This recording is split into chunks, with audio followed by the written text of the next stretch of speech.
Now let us go ahead and take on the next example, that is on AS 19 from your RTP. Yes. On 1st April 2024, Mansi Limited sold a plant for 8,52,800. The carrying amount of the plant on that date was 1,80,000. So the difference will be nothing but the gain on sale of asset. That is 8,52,800 minus rupees 1,80,000, which is 6,72,800 is a gain on sale. Then next. The sale was a part of the package under which Akash Limited leased the asset to Mansi Limited for 8 years term. What is that? Let us say you represent Mansi Limited, I represent Akash, right? So you sold this asset to me and once again take the asset on lease. For how many years? An 8-year lease. The economic life of the asset is estimated as 8 years. That means what? That means a lease terms for the entire economic life of the asset. Therefore, it is a finance lease. Next. The minimum lease rent payable by the lessee has fixed at 1,60,000 payable annually beginning from 31st March 2024. That means that is your MLP. Going to pay me rupees 1,60,000 end of each year for the next 8 years.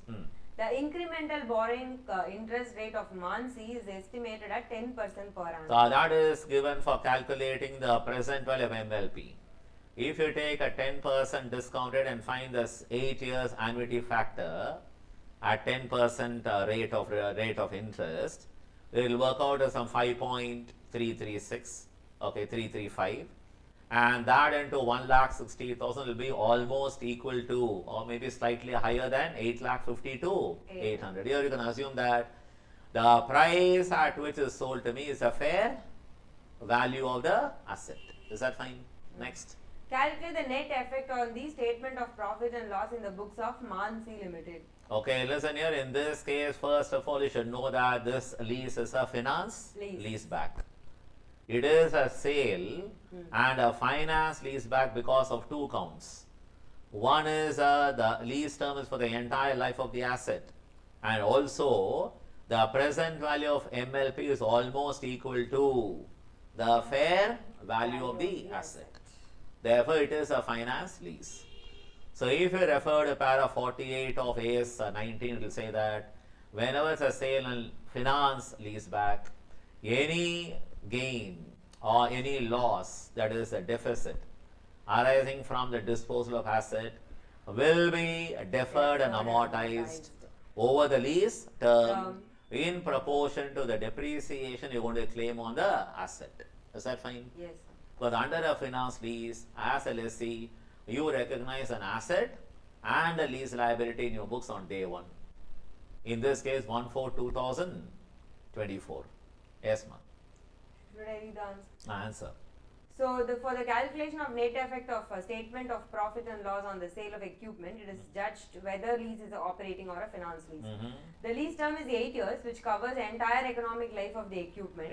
At the inception of the lease, the present value of MLP is 8,53,600, and which is 1,60,000 into 5.335. That is a PV of MLP, which is 8,53,600, which is slightly even higher than the fair value. And amounts to at least substantially all of the fair value, which is sale price 8,52,800 of the leased equipment. So thus the lease is a finance lease. Next. And as per para 48 of AS 19, leases, if a sale and leaseback transaction results in a finance lease, profit of rupees 6,72,800, which is sales value 852,800 minus a book value 1,80,000 carrying amount, will not be recognized as an income in the year of sale in the books of lessee Mansi. It should be deferred and amortized over the lease term in proportion to the depreciation of the leased asset. Because you will be recording the asset in your books at what amount.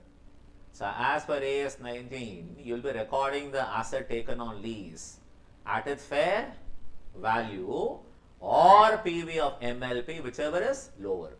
Which is lower? 8,52,800. Will be recording an asset at 8,52,800, which will be depreciated by you over 8 years, right? Yes. Therefore, even the profit on sale should be amortized over 8 years on straight line basis. Therefore, assuming that depreciation is charged on straight line basis, Mansi Limited will recognize depreciation of rupees 1,06,600 per annum for 8 years. Which is 6,72,800 upon 8 years. No, sir, 8,50,800 Oh, sorry. upon 8 years. Depreciation, right? Yeah. I did the gain also. Anyway, is 8,52,800 asset divided by 8 years. How much you get? 1,06,600 And per what annum. about the gain on sale? 6,72,800 by 8 years. Yeah, that is 84,100 per annum. And that amount will be credited to profit and loss account. So the net effect is a debit of 22,500, which is 1,06,600 minus Minus the credit. 84,100. The net amount is the amount that is impact on your profit and loss account. Debit 22,500 Exactly. per annum in the statement of P&L for 8 years to cover the as covered under the lease. Okay, please remember, apart from this, you'll be debiting your interest on the lease payable, right? In your profit and loss account under a finance lease. Apart from this, is that fine? Yes. So guys, with that we complete the discussion. Bye bye.